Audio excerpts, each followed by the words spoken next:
All right, Under the Wing 79 in progress. It is March 6, 2024.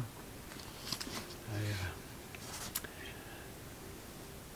began outlining shapes and so on of the three allegorical sea monsters outlined so far. We've got some color here, like an eye in the shape of a cross of a sort. We have a Hebrew letter, like the Zion here. And I also added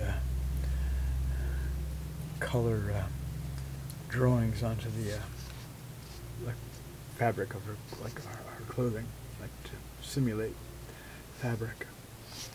Okay, in terms of the Hebrew letter Z, there